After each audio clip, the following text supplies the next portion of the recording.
स्वांग में जैसे नहीं, थोड़ी देर के लिए आप किसी की पत्नी बने या थोड़ी देर के लिए आप मित्र बने, थोड़ी देर के लिए आप जो भी बने, तो बढ़िया स्वांग करते हैं ना, तो डायरेक्टर इनाम देता, पैसा देता है। ऐसे हमें भगवान ने एक स्वांग भेजा है। मान लो हमें गुरु का स्वांग दिया, किसी को शिष्य का स्वांग दिया, किसी को प्रश्नकर्ता का, किसी को उत्तर देने का स्वांग, बहुत से स्वांग है। तो अपने स्वांग को अच्छी तरह निभाओ, लेकिन स्वांग को स्वांग रहने दो, नाटक को नाटक रहने दो, रोल को रोल रहने दो। अगर आप जो 1 घंटा किसी की पत्नी बनी स्वांग में, और इसके पीछे, तो आप उससे यही कहो कि मर्यादा में रहना। ऐसे ही ये 60, 70 वर्ष, 50 वर्ष का स्वांग मिला है, पिता का, पुत्र का, पत्नी का, माता का, अलग अलग। हमको इस स्वांग में कमी नहीं रहने देना। जो स्वांग है उसको यथावत करना है, पर यह ध्यान रखना है, स्वांग करने वाले को याद रहता है कि मैं ये सब कुछ नहीं हूं, मैं कुछ और हूं, केवल ये थोड़ी देर मंच पर मैं कर रहा हूं। तो जगन नाटक वैभवा, इस संसार रूपी मंच में हमें जो स्वांग मिला है वो हम करें, पर हम ये याद रखें कि मैं स्वांग नहीं हूं, मैं सत्य सच्चिदानंद का स्वरूप हूं, न स्त्री हूं न पुरुष हूं। पर अब ये बिना जाने अगर स्वांग में फंस गए तो अगला स्वांग तैयार है। वो चाहे सुअर का मिले, कुत्ता का मिले, गधा का मिले, कौन योनि में जाना पड़े। और अगर जान गए अपने आप को, बढ़िया स्वांग किया, 2 बातें, स्वांग बढ़िया और अपने को याद रखा कि मैं ये नहीं हूं, तो डायरेक्टर जो है परमात्मा, वो इस तुम्हें स्वांग से हटा देगा और अपनी लीला में, दिव्य लीला में सम्मिलित कर लेगा, अपने स्वरूप में समाहित कर लेगा। हमारा जन्म हुआ है अपने को जगाने के लिए, अपने को जानने के लिए, अपने को पाने के लिए। हम पराये में फंसे हैं। ये शरीर अपना नहीं है, ये मन अपना नहीं है, ये इंद्रिया अपना नहीं है, जगत के संबंध अपने नहीं। हमारा पूरा जीवन पराये पे जा रहा है, अपने पे नहीं। हम अपने को पाने के लिए, अपने को जानने के लिए, अपने आनंद के लिए हमारा जन्म हुआ है। अब हम शरीर आनंद को अपना मान रहे हैं, रुपए के आनंद को अपना मान रहे हैं, नाना प्रकार के रिश्ते भोगों के, तो पर में फंस गए ना, प्रकृति में फंस गए ना। मना कष्टान इंद्रियाणी प्रकृति स्थान का, अब इसी से जीतना है। अब मन की देखो तो ये बहुत चाहते हैं, सबसे बड़ी चाहत है कि कोई हमें प्यार करे। सब जीव में, पशु पक्षी में, सबके अंदर, क्योंकि भगवत अंश है ना, तो प्रेम स्वरूप है ना, तो लगता है कोई मुझे प्यार करे। और वो मुझे जो लगता है वो शरीर को लेके है, देखना, शरीर को लेकर है। कोई मेरा ऐसा साथी हो जो आजीवन केवल मुझे प्यार करे और मैं कभी मरूं ना। देखो हमारी जो चाहते हैं, मेरे को कोई प्यार करे, मेरा साथी ऐसा हो जो कभी बिछुड़े ना और मैं कभी मरूं ना। 3 बातों पर ध्यान देना। जो जिस डिपार्टमेंट में जहां है वो सबसे बड़ा बनना चाहता है, यही भगवान का स्वरूप है, क्योंकि सबसे बड़े भगवान है। मरुना अविनाशी भगवान है। प्रेम करे कोई, भगवान प्रेम समुद्र है। तो हम भगवान से ही प्रेम करके, भगवान को ही पा करके, भगवान को ही जान करके तृप्त हो सकते हैं, जगत को नहीं। जगत में यहां अपने को जो लगता है कि सामने वाला प्रेम करता है तो उसके लायक कुछ है, इसलिए प्रेम करता है। और जिस दिन आपसे बढ़कर कोई मिल जाएगा, आपकी तरफ देखेगा नहीं। जिस दिन आपके पास जो देख रहा है वो नहीं होगा, तो उस दिन वो आपसे प्रेम नहीं करेगा। लेकिन सब त्याग दे तो भी भगवान कभी अपने जन का त्याग नहीं करते। प्रेम का निर्वाह तो सिर्फ भगवान करते हैं। जगत में तो रोना पड़ेगा और ठोकरें लगेंगी, यहां कोई किसी को प्यार नहीं करता। जब तक स्वार्थ की पूर्ति तब तक प्यार नहीं तैयार। क्यों ऐसा लगता है कि हम बाबा जी हैं, हम ही को लगता है? आप सही बताओ, संसार में सबको एक प्रेम की भूख है, वो किससे पूर्ण हो रही है? आप देखो बोला कहीं प्रेम की पूर्ति हो पा रही क्या? अब क्या चाह रहा हूं वो निर्णय तो नहीं कर पा रहा, पर उसको लग रहा है कि नहीं यार, मतलब जो मैं सोच रहा था वो नहीं है, जो मैं चाह रहा था वो तब मिलता है। जैसे केवट भगवान के जब चरण धो रहा है तब वो कह रहा है, बहुत काल में कीन मंजूरी, आज दीन सब विधि भलपूरी। अब कछु नाथ न चाही मोरे, नाथ अब मुझे नहीं चाहिए। जिसके लिए मैं तड़प रहा था वो मिल गया। अति आनंद उमगी अनुरागा, चरण सरोज पखारन। जब भगवान के चरण मिले तब हृदय से निकला अब कछुनाथ न चाहे मोरे। गोस्वामी जी कह रहे पायो परम विश्राम राम समान प्रभु ना ही कहूं। आज मैं परम विश्राम प्राप्त कर लिया क्योंकि मुझे राम जी मिल गए। तो मुझे लगता है कि हमारे अंदर जो ये रहता है कि कुछ प्राप्त करें, वो लौकिक नहीं होना चाहिए, वो श्री भगवान होने चाहिए। नहीं तो आज शरीर स्वस्थ है, कल हो सकता है भयानक कष्ट से पीड़ित हो जाए।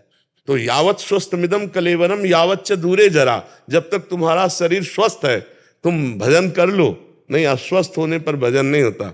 फिर तो चिंतन उन्हीं का कष्ट ही का होता रहता है, यहाँ दर्द यहाँ परेशानियां। अब अपने लोगों क्या है, बचपन से भगवान की कृपा से लगे रहे तो सारी बातें समझ में आ गई। तो अब ये थोड़ी कि कष्ट है तो चित्त खींच लेगा। जैसे तुम्हारे शरीर में कष्ट हो और मुझे पता हो, ऐसे मेरे शरीर के कष्ट का उतना ही है जितना तुम्हारे शरीर के कष्ट का पता हो, तो लगेगा नहीं मेरे बड़ा कष्ट है, बस ऐसे ही लगता है। और हर समय आनंद रहता है। अगर भगवान से न जुड़े होते तो दुर्गति हो जाती। इसलिए हम सबसे प्रार्थना करते हैं, अभी शरीर स्वस्थ है, जितना बने उतना नाम जप कर लो और इतना तो ज्ञान प्राप्त ही कर लो कि ये शरीर टिकेगा नहीं। बाल्यावस्था नहीं टिकी तो यौवन अवस्था कैसे टिक जाएगी। यौवन अवस्था जो गई तो बुढ़ापा आ गया, भारी दुख वाला, फिर मृत्यु आ गया। इसलिए भजन करके पहले शरीर राग का त्याग कर दो, जीते जी जीवन मुक्त हो जाओ। खूब नाम जप करो, सत्संग सुनो और अपने कर्तव्य का पालन करो, इसी से काम बन जाएगा। भगवान बहुत कृपालु है, बिना भगवान की शरण के शुद्ध ज्ञान नहीं होता। सोई जाने जे देहु जनाई, जानत तुम्हें तुम्हें हो जाए। भगवान से प्यार करो, भगवान का नाम जप करो, उन्हीं की शरण में रहो। विश्वनाथ जी दिल्ली से। जय जगन्नाथ। जय विश्वनाथ, जय जगन्नाथ जी। बोलिए क्या प्रश्न है? कर्म क्या है, विकर्म क्या है, अकर्मण्य क्या है, कर्म को अकर्म और कर्म को कर्म योग में कैसे बदला जा सकता है, अकर्म को कर्म योग भी कहा जाता है क्या, हम कर्म की गति को कैसे जान सकते हैं? कर्मणा गहनो गति, पहली बात समझे। जो हम वासनाओं से प्रेरित होकर के क्रिया करते हैं उसे कर्म कहते हैं। जो शास्त्र से प्रेरित होकर के क्रिया करते हैं उसे शुभ कर्म करते हैं। जो हम वासनाओं से प्रेरित करते हैं, जैसे हमारे अंदर काम की, क्रोध की, लोभ की, मोह की वृत्तियां हैं, तो उनसे पहले अंदर संकल्प विकल्प बनता है, फिर जो क्रिया होती है वो कर्म बनता है, वो अशुभ हो जाता है। और जो शास्त्र सम्मत होता है वही काम शास्त्र सम्मत भोगा जाए, वही क्रिया शास्त्र सम्मत हो तो शुभ हो जाता है। शुभ और अशुभ ये जब तक होते रहेंगे तब तक हमारा जन्म और मरण होता रहेगा। अब पहली बात तो हमें निषिद्ध कर्म का त्याग करना है और शुभ कर्म का कर्ता भाव त्याग करना है, तो अकर्म हो जाएगा। कर्म होते हुए भी वो शुभ कर्म आपको बांध नहीं पाएगा। जैसे भगवान ने कहा अवश्य में भोक्तव्यम कृतम कर्म शुभाशुभम, दो प्रकार के कर्मों की बात कही, शुभ और अशुभ कर्म। जो अकर्म है वो अकर्ता के द्वारा होता है, कर्ता के द्वारा नहीं। जो अकर्ता है क्या करता है, गुणानुगुण वर्तन्ते मनुष्या पार्थ सर्वसा, गुणों की प्रेरणा से प्रकृतिजन्य करण और उन्हीं से क्रियाएं हो रही, मैं दृष्टा मात्र हूं। तो शुभ कर्म कर्ता भाव रहित तो अकर्म हो गया। और ये जीवन भर बड़े बड़े महापुरुषों से भी होता रहता है, शुभ कर्म कर्ता भाव रहित। और जो अशुभ कर्म है वो तो वासना से प्रेरित कर्ता भाव से ही हैं, लेकिन जो शुभ कर्म कर्ता भाव से वो भी बंधनकारक है। वो पुण्य क्षीणे मृत्यु लोके विसंति, लेकिन योग तो नहीं हुआ ना। कर्म योग तब बनेगा जाके जब हमारा कर्ता भाव ना हो, ना हमारा शरीर है, ना हमारी इंद्रियां हैं, ये सब भगवान की दी हुई है। और ये सृष्टि भगवान की है, परिवार भगवान का है, इससे सेवा कर रहे हैं और वो सेवा धर्म भगवान को समर्पित है। जब भक्ति मार्ग का भाव लेकर नाम जप करते हुए सारे कर्म भगवान की प्रसन्नता के लिए करते हैं तो बंधन कट जाता है। या निष्काम भाव से संसार को भगवत स्वरूप मान करके, और ये पूरा शरीर इंद्रियां सब भगवान की दी हुई, आपकी थोड़ी है, भगवान की दी हुई ना, ये भगवान की पूरी सृष्टि है। तो प्रकृति के द्वारा जो हमारी सेवा बनी, इस वो निष्काम भाव, तो कर्म योग बन जाता है। सुख दुख लाभ हानि जय पराजय, इसमें समभाव रखने वाला और संपूर्ण निष्कामता हर क्रिया में, वो कर्मयोगी होता है। प्रकृति का जितना भी कार्य हो रहा है प्रकृति से ही हो रहा है। कभी देखा है कि स्वरूप में कभी कोई कर्ता भाव है क्या? स्वरूप में कभी कोई हलन चलन, कोई अभाव, कोई चाहत, स्वरूप में कभी नहीं। आप थोड़ा समझ पा रहे हैं हमारी बात? जितना है अंतःकरण और शरीर में है, अंतःकरण और शरीर ये माया द्वारा रचित है। स्थूल शरीर, सूक्ष्म शरीर, कारण शरीर, और आप जो हैं इन तीनों शरीरों को जानने वाले हैं। आपके द्वारा इन तीनों शरीरों में हलचल हो रही है, पर आप करता नहीं है। जो सबकर परम प्रकाशक जो ही, जैसे विषय का प्रकाश इंद्रियों से, इंद्रियों का प्रकाश मन से, मन का प्रकाश बुद्धि से, और जो बुद्धि का भी प्रकाशक है वो आप है, आत्मा। सबकर परम प्रकाश, लेकिन असंग है वो, कोई कामना नहीं है। तो कामना नहीं है जो हमारे स्वरूप में, उसी बात को हमको साक्षात्कार करना है। ब्रह्मभूता प्रसन्नात्मा न सोचति न कांक्षति। और कामनाएं इतनी हैं अंतःकरण में, और उन्हीं से प्रेरित होकर कर्म हो रहे हैं, कोई शुभ कोई अशुभ, और वो उसका कर्ता बन रहा है। तो यही पुनरपि जननम पुनरपि मरणम पुनरपि जननी जठरे शयनम। अब अकर्म हो जाए, कर्म होते हुए भी अकर्म हो जाए, फल देने लायक न रह जाए, वो होता है निष्काम भाव से भगवत समर्पित। तो जैसे भुना हुआ दाना पुनः उसमें अंकुरण नहीं होता, ऐसे जो कर्म भगवत अर्पित होते हैं या जो कर्म निष्काम भाव से किए जाते हैं वो योग बन जाते हैं, और ऐसे जो कर्म किए जाते हैं वो बंधन कारक होते हैं। उसे अवश्य में भोक्तव्यम कृतम कर्म शुभा अशुभम, शुभ और अशुभ। लेकिन वही कर्ता भाव त्याग करके, अब कर्ता भाव ऐसे त्याग देगा, बिना अंतःकरण पवित्र हुए, बिना सदगुरु का सेवन किए, बिना तत्व ज्ञान हुए कर्ता भाव छूट जाएगा क्या? लाख समझाओ, लेकिन रहता है ना, मैं खा रहा हूं, मैं देख रहा हूं, मैं पी रहा हूं, मैं चल रहा हूं, मैं सू। और वो पुरुष कैसा होता है? वो देखता हुआ, सुनता हुआ, खाता हुआ, पीता हुआ, चलता हुआ, भोगता हुआ भी कुछ नहीं करता।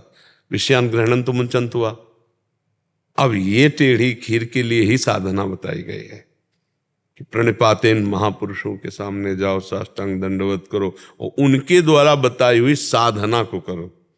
जैसे ज्ञान मार्ग में चलना है तो विवेक, सत असत का पूर्ण निर्णय करने वाला शुद्ध विवेक, वैराग्य, लोक परलोक के समस्त भोगों से वैराग्य, शम इंद्रियों का निग्रह, दम मन का निग्रह, तितिक्षा महान सहनशील, समाधान चित्त का परमात्मा चिंतन में निरंतर रमण करना, मुमुक्षता इसी जन्म में मुझे भगवत प्राप्ति हो, मैं मुक्त हो जाऊं, ये संपत्ति होना आवश्यक है।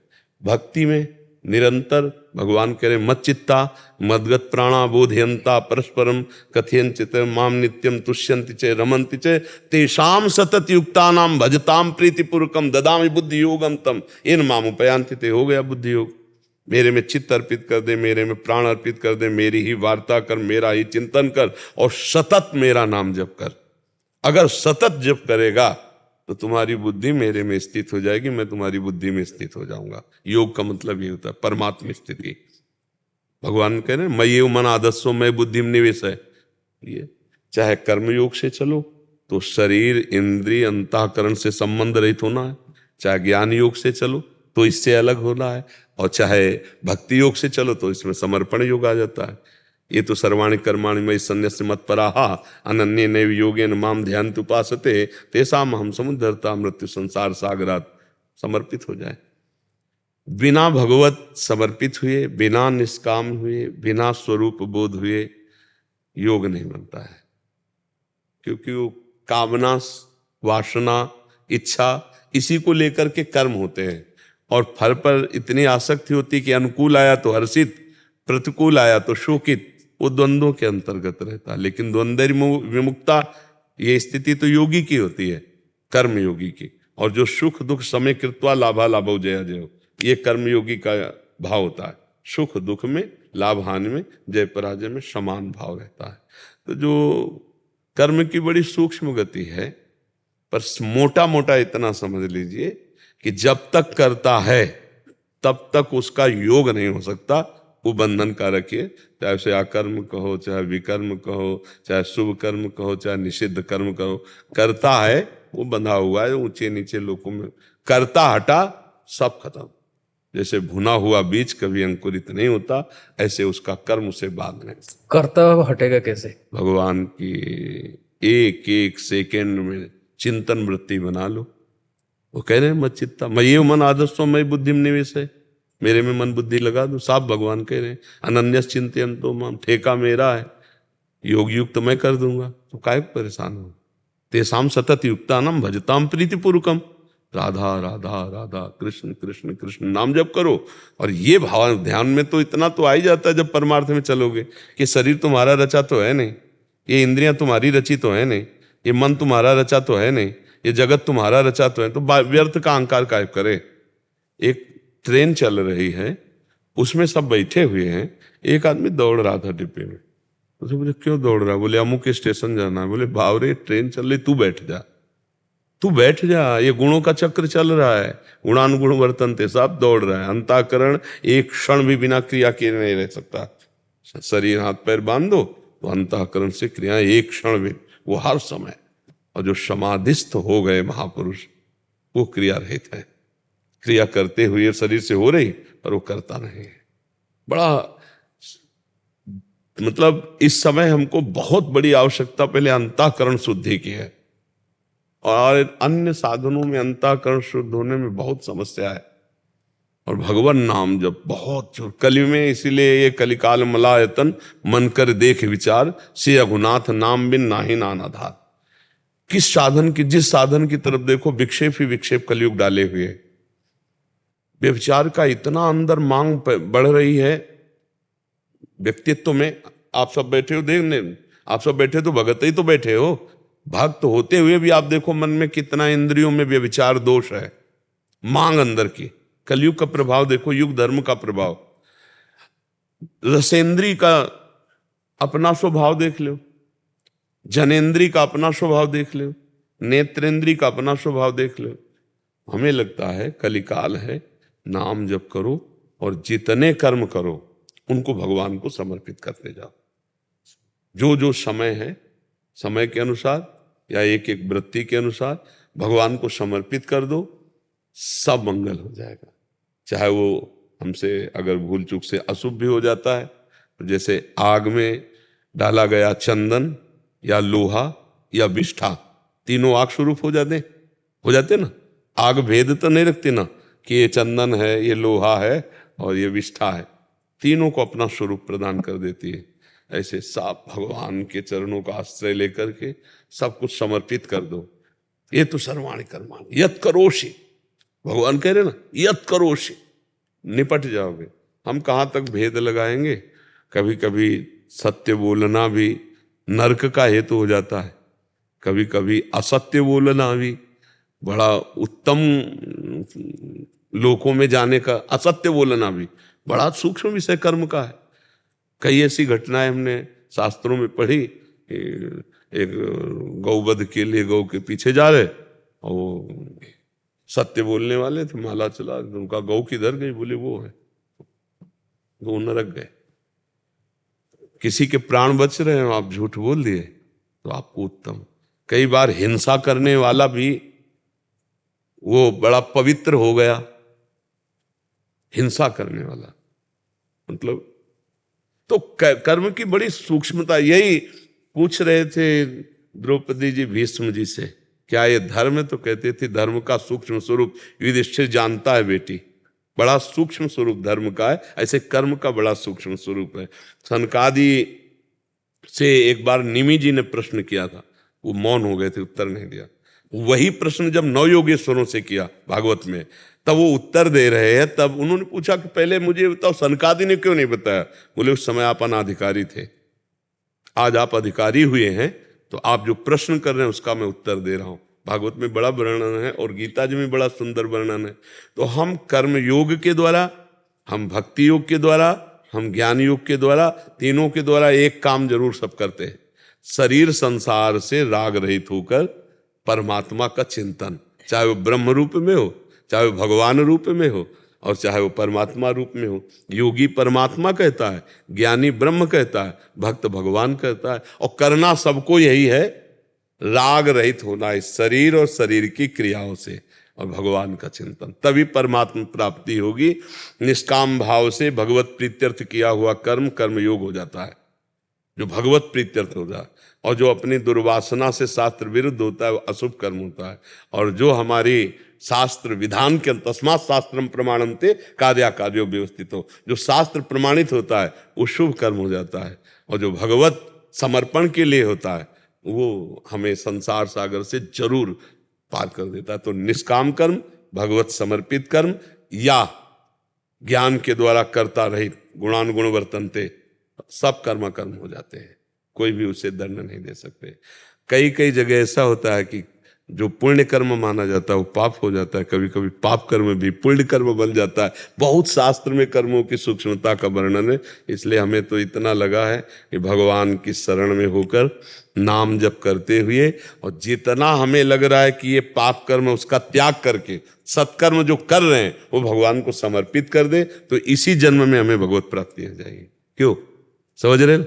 हाँ, क्योंकि बड़ा सूक्ष्म विषय कर्म का है, बड़ा सूक्ष्म विषय है। उसके लिए जो हमें भागवतिक बुद्धि चाहिए वो भगवान ही देते हैं। ददामि बुद्धि योगम तम येन माम उपयान्ति ते। तो हम खूब नाम जप करें और जो कार्य करें वो भगवान को समर्पित करें, और जो जानते हैं कि ये पाप कर्म है वो भूल करके ना करें, तो भगवान कृपा करके बुद्धि योग दे देते हैं, फिर वो अपने आप निर्णय होने लगता है। फिर जैसे अर्जुन के रथ का लगाम भगवान पे पकड़े घोड़ों की बैठे ना, ऐसे यही भगवान हृदय में बैठ जाते, फिर उससे गलती नहीं होती। भगवान ही ज्ञान स्वरूप होकर बैठ जाते हैं और वो संभाल लेते हैं, तब एक एक सूक्ष्म बात समझ में आती है। ऐसे बहुत बुद्धि मलिन है, बहुत स्थूल बुद्धि हो गई, भोग बुद्धि हो गई। सोचो, कामना के बिना हम रह कैसे सकते हैं? ऐसी बुद्धि निर्णय दे रही। कर्म करना, कर्तव्य पालन करना, समाज सेवा करना, लेकिन भगवत प्राप्ति के लिए, वो वासना की पूर्ति के लिए नहीं। लेकिन हमें लग रहा है कि 100 में कोई एक आध भले विचारवान हो, नहीं तो 100 के 100 ही केवल वासना पूर्ति के लिए कर्म हो रहा है, भगवत प्राप्ति के लिए नहीं। कर्म योग नहीं बन रहा, कर्म बन रहा है। निष्काम भाव से कहाँ, अगर हम किसी को पानी भी पिला देते हैं तो आशा रखते हैं कोई धन्यवाद बोले, नहीं आशा रखते, तो फिर कर्म निष्काम कहाँ हुआ? तो हमें लगता है कि इस कलिकाल में भगवान का नाम जप और जो कर्म जैसे वो भगवान को समर्पित, तो भगवान हमारी बुद्धि शुद्ध कर देंगे। फिर हमें समझ में आ जाएगा कि हमारा कल्याण, हमारा भगवत प्राप्ति या तत्व ज्ञान बिल्कुल सहज सरल हो जाएगा। नहीं तो बहुत कठिन है। छोटी छोटी ऐसे अपराध की प्रवृत्तियां हैं कि जन्म भर के किए हुए सुकृत कर्म सब भस्म हो जाए। मान लो एक वैष्णव निंदा कर दो तो किए सुकृत बहु जन्म के क्षण में डायरेक्ट हो, एक कर्म सारे कर्मों को भस्म कर देगा, जितने सुकृत है। भगवत प्राप्ति तो अत्यंत दुर्लभ। इसलिए कलयुग में या हर युग में भगवान के चरणों का आश्रय और भगवान के भगवत प्रेमी महात्माओं से सत्संग, चर्चा और नाम जप और सारे कर्तव्य कर्म, घर परिवार मकान नौकरी जितना भी जो, वो सब भगवान को समर्पित, तो इसी जन्म में भगवत प्राप्ति हो जाएगी। अगर हमारी बात समझ में आ रही हो। समझ में आ रही? अंबिका पांड्या जी, कलकत्ता से। राधे राधे महाराज जी, आपके चरणों में सादर प्रणाम। महाराज जी, भक्तमाल के भक्तों जैसा भगवत प्रेम और भगवत शरणागति हमारे हृदय में कैसे जागृत हो सकती है? शरणागति तो तभी जागृत होगी जब भगवान व्यवस्था कर दें ऐसी कि शरणागति के लिए हमारा मन तैयार हो जाए। वो भगवान की व्यवस्था से होता है। जब तक मनमानी भोग भोगने को मिलते हैं, जब तक मनमानी यार मित्र यहाँ हमारे हैं, जब तक मनमानी हमारी हो रही, तो भगवान की शरणागति नहीं हो सकती। शरणागति तब होती है जब अन्य कोई हमारा न रह जाए। हमारे मन का बड़ा चिपकू स्वभाव है। वो वस्तु, व्यक्ति, स्थान जहां जो कुछ मिल जाए उससे अपनापन कर लेता है। जब सब जगह से हार होती है तब भगवान की शरणागति होती है असली में। पक्का समझना। द्रौपदी जी महान भगवान की भक्ता है और कोई मनुष्य से नहीं प्रकट हुई, यज्ञ कुंड से प्रकट हुई हैं, देवी हैं। फिर भी शरणागति में कमजोरी रही। जब दुशासन बाल पकड़ के घसीट करके सभा में ले गया, तब उनके मन में भगवान श्री कृष्ण के बल की याद नहीं आई। 5 पांडव, भीष्म पितामह आदि धर्मात्मा, इन सब की याद आई कि भला इनके बीच में हमारे साथ दुर्व्यवहार कैसे हो सकता है, जिसके पंच महाबली ऐसे पांडवपति हैं। पर खाली गया ये सोच, पांडव सर झुकाए बैठ गए। भीष्म आदि महापुरुषों ने कोई उत्तर नहीं दिया, बस इतना कहते थे, बेटी धर्म का बड़ा सूक्ष्म स्वरूप है और युधिष्ठिर अच्छी तरह से जानता है। रक्षा वाला कोई अपने हाथ से पकड़ ली, अब भी श्री कृष्ण के बल की याद नहीं आई। फिर दांत से पकड़ ली। जब देखा कि अब महाबली दुशासन के द्वारा एक झटके में दांत से वस्त्र हट जाएगा और मैं निर्वस्त्र हो जाऊंगी, महाबल की याद आई। हे श्री कृष्ण द्वार, अब शरणागति है, अब शरणागति है। जो शरणागति है वो एक भरोसो, एक बल, एक आस विश्वास, एक राम घन श्याम हित, चातक तुलसीदास। चातक की तरह अपने इष्ट देव के प्रति पूर्ण समर्पण, एक भरोसा, एक बल, एक आस, एक विश्वास। अभी हमारे कई भरोसे, कई विश्वास, कई मित्र, कई जो है ना, कितने कितनों के सामने बोला है कि हम आपको प्यार करते हैं। ये हम प्रभु से भी बोलते हैं और जगत से भी बोलते हैं। तो मोह कपट छल छिद्र न भावा, इसलिए प्रभु नहीं मिल रहे। ये शरणागति मात्र ही भगवान का प्रादुर्भाव करने के लिए समर्थ है। जे ही द्रौपदी शरण में हुई तो यही वस्त्रावतार भगवान का हो गया ना। देखो गजेंद्र कब पुकारा भगवान को, जब सब तरह से हार गया। ये जीव का स्वभाव है, पहले हाथी हाथिनियों का बल, फिर अपना बल, और जब देखा कि अब सूंड डूबने वाली, अब तो कोई बल नहीं, तो पुकारा हरि। यही जीव की दशा है। जब तक आसपास पड़ोस मोबाइल नंबर कुछ बल रहता है, तब तक वो हरि को नहीं। तो हमें लगता है शरणागति की व्यवस्था भगवान ही करते हैं। भगवान कृपा करें और मेरे इस अज्ञान को दूर कर दें कि मेरा कोई है इस जगत में, और ये हमारे दिमाग में बात आ जाए, मेरे तो गिरधर गोपाल, दूसरो न कोई। बस ये दूसरा जो है, यही शरणागति नहीं होने दे रहा। चाहे वो व्यक्ति हो, चाहे वस्तु हो, चाहे स्थान हो, कुछ है हो, कुछ दूसरा जो कुछ है वही बाधा है, द्वैत ही बाधा है। दूसरो न कोई, मेरे तो गिरधर गोपाल। अब भगवान से प्रार्थना करें कि मेरे मन को घेर कर आप अपने चरणों की शरण में ले लीजिए। दूसरा प्रश्न है प्रेम क्या है? प्रेम प्राप्ति, है? भगवत प्रेम प्राप्ति कैसे होगी? हाँ, जैसे पहले सोपान पे कदम रखो, शरणागति। शरणागति का स्वरूप क्या है? बोले तदर्पिता अखिलाचारिता तद स्मरणेन परम व्याकुलते थे। भगवान को समस्त कर्म समर्पित करके हर समय भगवान की स्मृति में, भगवान की स्मृति से बढ़कर कोई साधना नहीं है। पूरी गीता जी सुनने के बाद, गीता का प्रारंभ शरणागति से होता है। शिष्यस्तेयम साधिमाम त्वाम प्रपन्नम, यहां से, और पूर्णता होती नष्टो मोहा स्मृतिर्लब्धा तत्प्रसादान मयाचिता। क्या प्राप्त हुआ? स्मृति।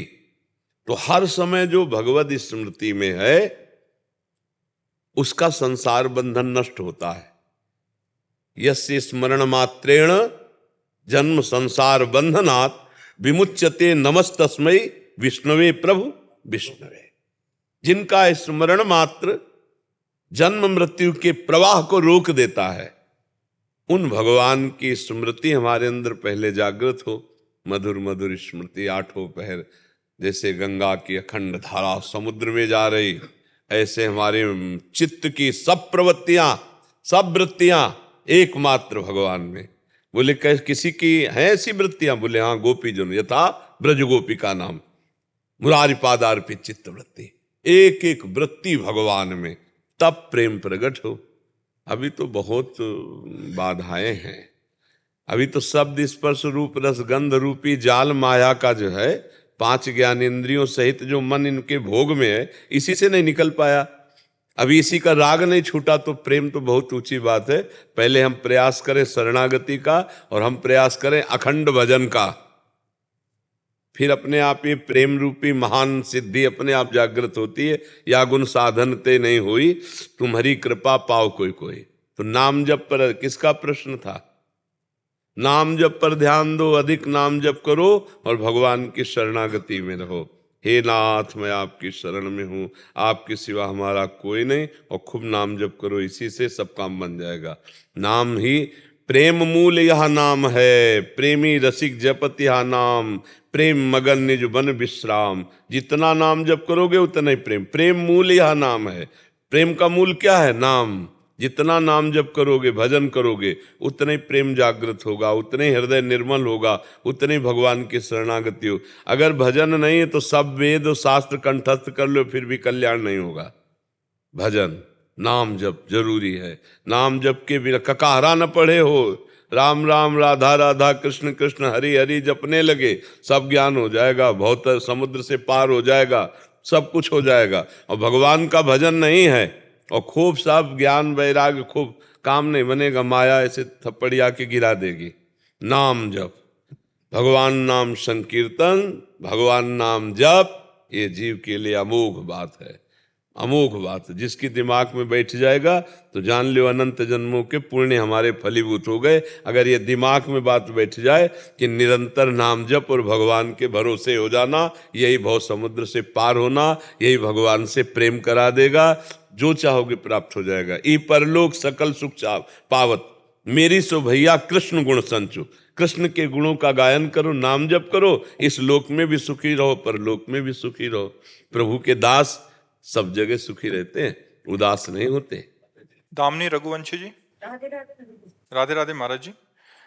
महाराज जी ये कह रहे हैं कि एक बहुत अच्छे संत थे, उनके प्रति इनका दोष दर्शन हो गया था। सभी जने कहते थे वो बहुत अच्छे हैं, बट ये विश्वास नहीं करते थे। इनके अपराध बन गया, बट अभी वो इस धराधाम पे नहीं रहे, तो इनके मन में एक ग्लानि सी है कि मैं उनके प्रति दोष दर्शन कर लिया, इससे मैं कैसे मुक्त हो पाऊँ? उन्हीं से प्रार्थना करो, उन्हीं का ध्यान करके उन्हीं से प्रार्थना करो, वही क्षमा करेंगे। तब ऐसा है। देखो, हमने कई बार बात स्वाभाविक चर्चा में बहुत इसे ध्यान से सुनना, शुद्ध सोने का कोई आभूषण नहीं बनता। पहली बात समझ लो, कुछ न कुछ मिलावट होती है, तभी वो आभूषण बनता है। क्यों ऐसा होता है ना? तो ये जो मनुष्य शरीर बना है मिलावट से बना है, पाप और पुण्य। पुण्य का शरीर जो होता है वो देवताओं का होता है, पाप का शरीर जो होता है वो नारकी पुरुषों का होता है, जो नरक की यंत्रणा भोगते हैं। और जो मृत्यु लोक में शरीर मिलता है वो पाप और पुण्य मिश्रित होता है, किसी का भी हो, ये बना ही मिलावट से है। तो दोनों है, दोनों का है, तो इन दोनों के आचरणों के संस्कार भी हैं।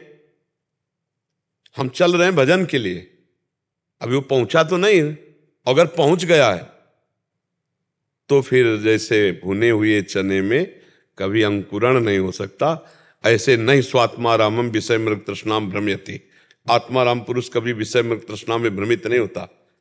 पर अगर वो सिद्ध नहीं हुआ, भगवत प्राप्त नहीं हुआ, तो गलतियां होना स्वाभाविक हो सकती है, कम ज्यादा अलग बात है। तो चलने वाला ही तो फिसल सकता है, चलने वाला ही लड़खड़ा सकता है। तो हम लोगों को चाहिए कि अगर हम चलने वाले साधक को देखें तो उसको इस भाव से प्रणाम करें कि वारे वीर, जहां सैकड़ों लोग परास्त होकर मुंह भरा गिर जाते हैं, वहां तो लड़खड़ाता हुआ ऐसा ही पर चल तो रहा है। हमें दोष दर्शन वहां भी नहीं करना। और जो सिद्ध हैं, जो भगवत प्राप्त महात्मा जन हैं, उनकी बाह्य चेष्टाएं ऐसी होती हैं जिनको हम अपनी मानसिक बुद्धि से नहीं समझ सकते। तो हमें दोष दर्शन नहीं करना चाहिए।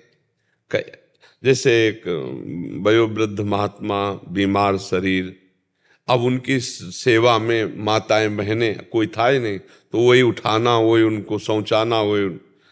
अब उन पर एक साधक की दृष्टि गई, तो गुरु भाव रखते थे, तो उनकी अंदर भाव आया कि स्त्रियां छूती हैं महाराज। अब मान लो वयोवृद्ध है तो ऐसे टंग करके ऐसे ऐसे, सारा भजन उनका खत्म हो गया सोचने मात्र से। क्योंकि अब जैसे मान लो अपने पिता की पुत्री सेवा करे, तो अब वयोवृद्ध संत है, अब उनको उठाना बैठाना, तो ऐसे जैसे अब वहां स्त्री पुरुष भाव तुम्हारे अंदर देखने में है, उनके अंदर तो कि मेरा भगवान इस रूप में सेवा कर रहा है, वो उनका सारा भजन। तो उन्होंने संतों से पूछा कि मेरा चिंतन भजन सब बंद हो गया, तो उनका वैष्णव अपराध बना।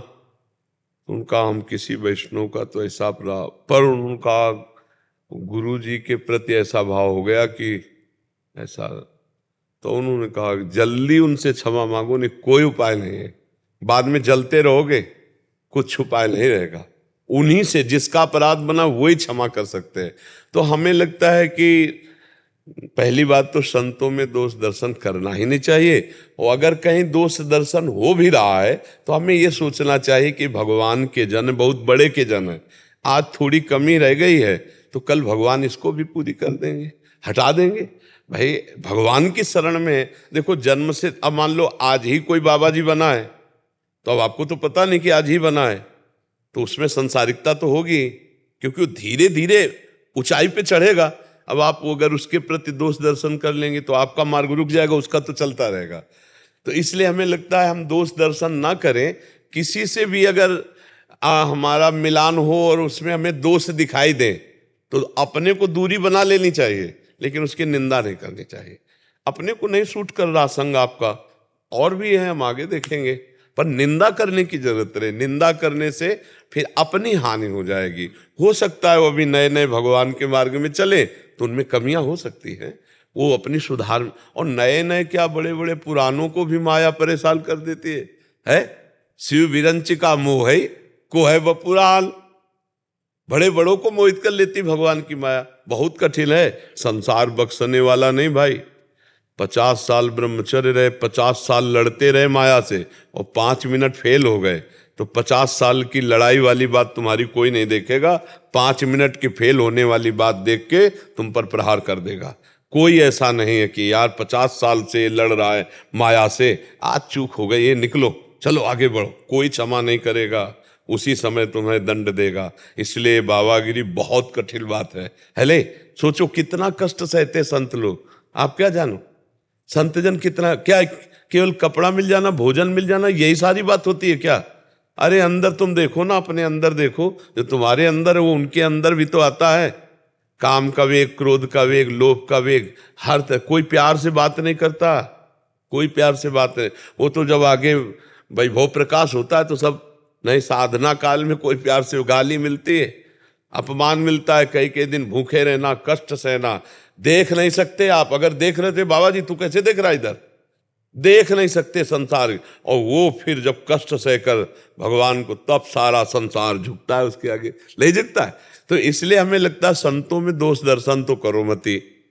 देखो कुछ होते हैं जो इस वेश का प्रयोग केवल वासना पूर्ति के लिए करते हैं, वो एक दंभ पाखंड अलग होता है। लेकिन जो सच्चाई से चलता है तो चढ़ने वाला ही फिसल सकता है, दौड़ने वाला ही गिर सकता है, और गिरने वाला ही उठकर लक्ष्य को प्राप्त करता है। तो हमें लगता है दोष दर्शन नहीं करना चाहिए, और अगर दोष दर्शन हो रहा है तो हमें हट जाना चाहिए, निंदा नहीं करनी चाहिए। अगर हम निंदा नहीं करेंगे तो हमारा मार्ग पुष्ट हो जाएगा। वो भगवान के जन है तो साम दाम दंड भेद से भगवान एक दिन उन्हें सच्चा भगत बना लेंगे, क्योंकि भगवान की शरणागति व्यर्थ नहीं जाती। पर हमको अपने बचाव के लिए किसी की निंदा नहीं करनी चाहिए। तो आप उन्हीं संत का ध्यान करते हो, उन्हीं से प्रार्थना कीजिए, वो भगवान के स्वरूप हैं, जरूर क्षमा कर देंगे। संत बड़े दयालु होते हैं जी। राजीव कुमार शर्मा जी। राधे राधे। राधे राधे महाराज जी। महाराज जी, दुनिया में बुराई क्यों है? भगवान का बगीचा है, भगवान के बगीचे में 3 प्रकार के बीजों का, एक सतोगुणी, एक रजोगुणी, एक तमोगुणी। कहीं तमोगुण की लीला हो रही, कहीं सतोगुण की, कहीं रजो। आप क्या देखना चाहते हो? भलाई भलाई हो महाराज जी। आप देखो भलाई भलाई तो भलाई दिखाई देगी। आपने बुराई का चश्मा क्यों पहन रखा है? बुराई है ही नहीं। गोस्वामी जी ने चश्मा अपना बदला तो देखा जड़ चेतन जग जीव जत सकल राम मैं जानी, सकल राम मैं जानी, बंदों सबके पद कमल सदा जोरि जुग पानी। गोपी जनों ने देखा, जित देखूं तित श्याम मई है। आप तो बुराई में ही कह रहे हो। बुराई है क्यों सब बस कहाँ है बुराई की सत्ता ही नहीं है। ना सतो विद्यते भाव ना भाव विद्यते सत्ता। आप क्यों सत्ता दे रहे हैं? सत्ता ही नहीं है। रस्सी पड़ी है, सांप आपको दिखाई दे रहा है, सांप नहीं रस्सी है। आप देखो ना, ब्रह्म सत्यम जगत मिथ्या। क्या देख रहे हो? मिथ्या को सत्य मान रहे हो। सुधार करो अपना। ना, वो तो है ही बात। तो फिर है ही नहीं ना, जो है ही नहीं। रस्सी में सांप था नहीं, है नहीं, रहेगा नहीं। पर इस बात को मानो तो पहले भगवान थे, बाद में भगवान है, तो मध्य में कौन है? भगवान ही है। बुराई नहीं, न पहले बुराई थी न बाद में रहेगी, बीच में भास रही है, उसकी सत्ता नहीं। ना सतो विद्यते भाव ना भाव विद्यते सता। विचार करो, बुराई की सत्ता है क्या? अंधकार की सत्ता है क्या? तो काहे को मान रहे हो? तुम्हारी मान्यता ही तो तुमको अनुभव कराएगी। जो अनुभव करना चाहते हो, जैसी मान्यता करोगे वैसा अनुभव होगा। अभी अनुभव करना चाहो, कोई बुरा नहीं, कोई पापी नहीं, सब में मेरे भगवान विराजमान, तो कोई बुराई नहीं, कोई पापी नहीं। विचार करके बताओ। आप कहोगे भगवान ने बुराई क्यों बनाई? तो भगवान ने बनाई नहीं, नहीं बनाई नहीं, वो है विद्यमान तो है। तो फिर उन विद्यमान को तुम बुरा कह सकते हो क्या? जब हम फिल्म देखने जाते हैं ना, तो एक ही अभिनेता अभिनय करने वाला कभी वो हीरो का रोल करता है, कभी अच्छा रोल करता है, और कभी वो खलनायक का रोल करता है। लेकिन पहचानने वाला ये कहता है बहुत अच्छा आदमी है, पर रोल बड़ा टाप का कर लेता है। तो जगन नाटक वैभवा में श्री कृष्ण रोल कर रहे हैं 3 गुणों का, सतोगुण का, रजोगुण का, तमोगुण का। अब तुम्हें जो रोल पसंद उस पक्ष में हो जाओ। तुम्हें रोल अगर खलनायक का पसंद है तो उधर हो जाओ, बुराई की तरफ, और अगर आपको अच्छाई की तरफ तो अच्छाई। बस इस नाटक मंच पर यह देखना है कि नाटक करने वाला कौन है। अच्छा, उसमें क्या होता है, डायरेक्टर अलग होता है, मंच अलग होता है, नाटक करने वाले अलग होते हैं। इसमें मंच भी वही है, डायरेक्टर भी वही है, नाटक करता भी वही है, और नाटक दृष्टा भी वही है। ये बात नहीं समझ में आती। या रात से रघुनाथ कर बेग ले जाले कोई, जो जाले रघुपति कृपा तो सपने मोह न हो। कुछ नहीं, केवल भगवान ही भगवान है, तो बुराई है ही नहीं प्रभु। महाराज जी, दृष्टि परिपक्व कैसे होगी? भजन, इसीलिए तो भजन करना चाहिए। बिना भजन के नहीं, बिना भजन के नहीं। भजन करोगे तभी बात समझ में आएगी। बारी मथे घृत होय बर सिकता ते बरु तेल, बिनु हरि भजन न भवतरी या सिद्धांत पे। यही तो भव है। भव माने संशय, भ्रम। कहाँ समुद्र है? बोले भव समुद्र से पार लगा दो, एक बूंद पानी नहीं समुद्र में, एक बूंद पानी नहीं। समुद्र कहा जा रहा है क्या? दिमाग का ठीक होना, चिंतन ठीक होना। तभी कह रहे नाम लेत भव सिंधु सुखाही, करो विचार सुजन मन माही। ऐ सुजन जन विचार करके देखो, भगवान का नाम जप करते ही भव सिंधु सूख जाता है। भव सिंधु मतलब विचार पवित्र हो जाते हैं। अब कोई बुरा नहीं रहा। अपने ऊपर मारने वाला जो पीड़ा दे रहा है, जो गाली दे रहा है, जो अपमान कर रहा है, उसमें भी भगवान का प्यार और दुलार दिखाई देता है भक्त को, और अभक्त को बुराई दिखाई देती है। तो हम खुद अपना सुधार करें, तो हमें पहले ये विचार करना। देखो, आप जहाँ प्रश्न कर रहे हो, अध्यात्म की जगह पर प्रश्न कर रहे हो, और हमें जब अपना सुधार हो जाता है, जैसे हम देखो लाल चश्मा लगाएं तो लाल दिखाई देगा, हरा दिखाए तो हरा। आप देखो, जरा हमें एक उत्तर देना तो आपको समझ में आ जाएगा। जैसे हाइलोजन है, ये एसी है, ये पंखा है, फ्रिज है, कूलर है, इनमें सब हीटर है, इनमें सब अलग अलग क्रियाएं दिखाई दे रही है। लेकिन आपसे पूछा जाए इनको चलाने वाला कौन है, तो आप एक शब्द में कहोगे बिजली। अच्छा, बिजली में क्या दोष है? वो गर्म है कि ठंडी है, कि वो काटती है, कि क्या कर, वो प्रकाश भी दे रही है। वो ये करणों के प्रभाव से बिजली का अलग अलग रूप दिखाई दे रहा है। हाँ, मतलब आप देखना, प्रकाश भी तो वही दे रही है, लेकिन ये करण के प्रभाव से है। करण है ना, उपकरण, उनके प्रभाव से अलग अलग दे रहे। तो अब एक माइंड तमोगुणी, अब वो बड़ा दुष्ट स्वभाव प्रकट करेगा, लेकिन पावर उसमें पावर वही है ना। तो हमें पावर देखना है। पावर जो देखता है, कारण तत्व को जो देखता है, वो क्रिया में फंसता नहीं है, और जो क्रिया में फंस जाता है वो कारण तत्व को नहीं देख पाता। अच्छा, अच्छाई और बुराई ये दोनों हमारे भगवान के बगीचे की शोभा है, समझना। अगर कड़क धूप ना हो तो छाया का आनंद नहीं मिलेगा। अगर रावण पैदा ना होता समझ ला, अगर कंस का अत्याचार ना होता तो कृष्ण का दुलार नहीं मिलता। भगवान अपने अवतार के पहले व्यवस्था बुराई की भी करते नहीं करते? आप विचार करके देख ला। अगर ये कंस, हिरणाक्ष, हिरण्यकश्यप, रावण, कुंभकर्ण, इनका ये भयंकर रूप ना होता तो मेरे प्रभु के प्रिय अवतार नहीं होते। कृष्णा अवतार, रामा अवतार, भगवान का नृसिंहा अवतार, भगवान का वाराह अवतार, ये सब इन्हीं के लिए तो हुआ। तो ये हमारे प्रभु का लीला विनोद है। देखो, दिव्य पार्षद हैं और वही बुराई का रूप धारण कर लेते हैं। तो भगवान उस बुराई को मिटाने के लिए अवतार ले लेते हैं, और हम भक्तों की जीवन पालन पोषण के लिए उनके पावन चरित्र, पावन नाम, पावन गुण, उन्हीं को गा गा कर हम जीवन मुक्त हो जाते हैं। तो हमें लगता है बुराई कुछ नहीं, भगवान की एक लीला का वो भी हिस्सा है। आपने शास्त्र स्वाध्याय किया होगा तो अगर पता चलेगा, भगवान की छाती से धर्म प्रकट होता है और पीठ से अधर्म प्रकट होता है। पीठ से भगवान के अधर्म प्रकट होता है और छाती से धर्म प्रकट होता है। तो पीठ में घूंसा मारो तो भगवान के लगेगा और छाती में मारो तो भगवान। इसीलिए संत जन हाथ जोड़ते सब में। ये क्रूरा पिपापिनो नच सताम संभाष्य दृश्यात। ये देखो, अध्यात्म की बात कह रहे हैं। अगर आप राजनीति की बात करोगे तो फिर सिद्धांत दूसरा हो जाएगा, लेकिन अध्यात्म की बात करोगे तो जीवन मुक्त होने के लिए फिर तो सब में भगवान का भाव करके, कहीं कोई बुराई नहीं है, वो खेल कर रहा है। बुराई से ही हम अच्छाई की पहचान कर पाते हैं। एक पक्ष में तो हम पहले आपका खंडन किया कि बुराई है ही नहीं, क्योंकि ना सतो विद्यते भाव, असत की सत्ता ही नहीं। अब दूसरी बात में कह रहे, अगर लीला में बुराई ना हो तो मजा नहीं आएगा। आप पक्का समझ लो। अगर कोई नाटक हो, कोई फिल्म हो और उसमें जोर का विलियन कहते, विलेयन ना हो तो आनंद है। बोले इसमें विलियन, बोले अमुक है, अरे बोले बड़ा मजा आएगा। क्योंकि अगर विपक्ष जोर का है और बोले फिर हीरो कौन है, बोले अमुक, बोले अब तो और मजा आएगा। ऐसे हमारे भगवान की लीला होती है।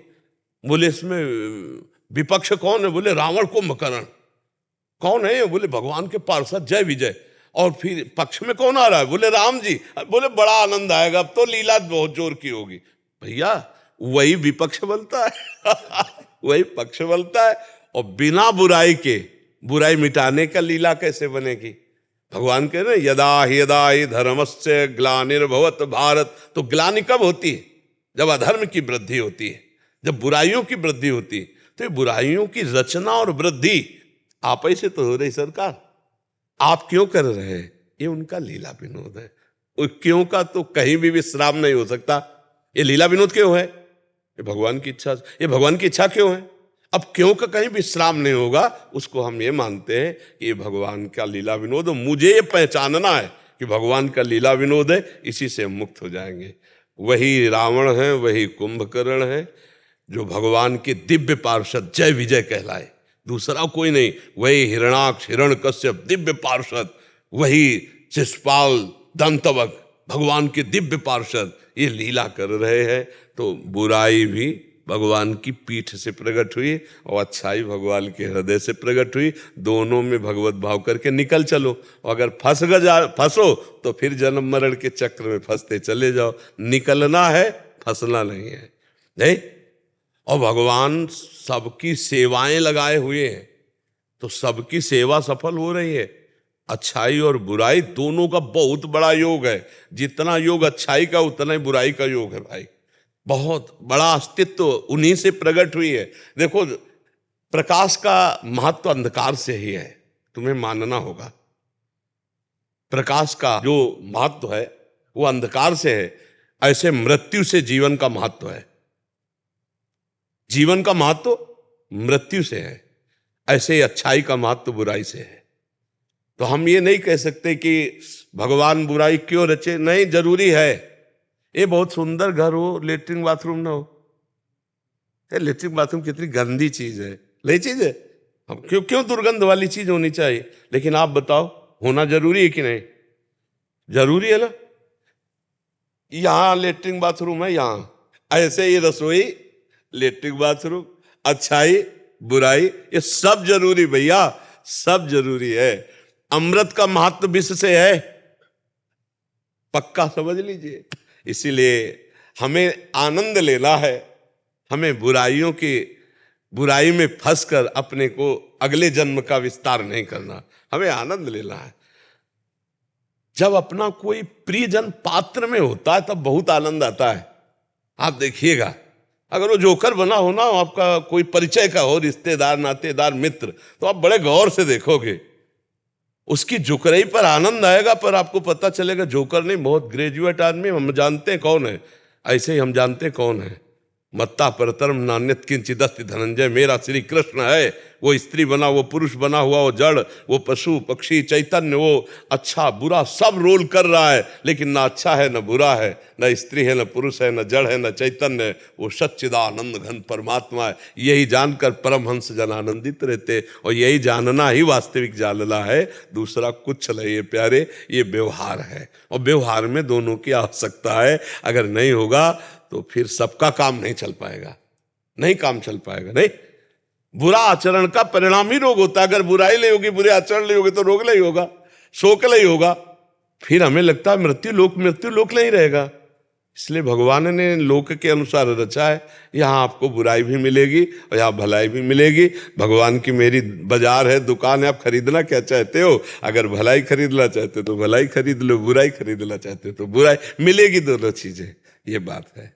और ये हम दूसरी बात में कह रहे हैं, पहली बात में तो खंडन करते हैं कि बुराई है ही नहीं, क्योंकि ना सतो विद्यते भाव, ना भाव विद्यते सता। सत का कहीं अभाव नहीं है और असत की कभी सत्ता ही नहीं है। जैसे रस्सी में कभी सांप न था, न है, न रहेगा, ऐसे परमात्मा में माया न थी, न है, न रहेगी। ये भास रही है, वो परमात्मा ही परमात्मा है। सर्वम खलमिदम ब्रह्म। और दूसरी बात व्यवहार की कि व्यवहार में इसकी जरूरत है, लेकिन अपने को नहीं धारण करना, पूरी सृष्टि में इसकी जरूरत है। इसका महत्व है। जो भगवान ने रचा उसको ये न समझे कि क्यों रचा, क्योंकि जरूरत है सृष्टि में उसकी। जितना अमृत का महत्व उतने विष का महत्व है, पक्का समझ लीजिए। अगर विष ना हो तो काम नहीं चलेगा सृष्टि का, विष चाहिए। जितना निर्व्यसन होने में आनंद है, उतना ही एक सृष्टि में व्यसन की भी जरूरत है। रचा है भगवान ने। कितनी औषधियां जहरीली वस्तुओं से बनती है। बड़े बड़े रोगों का नाश करने वाले, जैसे संखिया है, उसको ऐसे खा लो तो मर जाओगे, और वैद्य शोध के दे तो दम आदि बड़े बड़े रोगों का नाश करने वाला बनता है।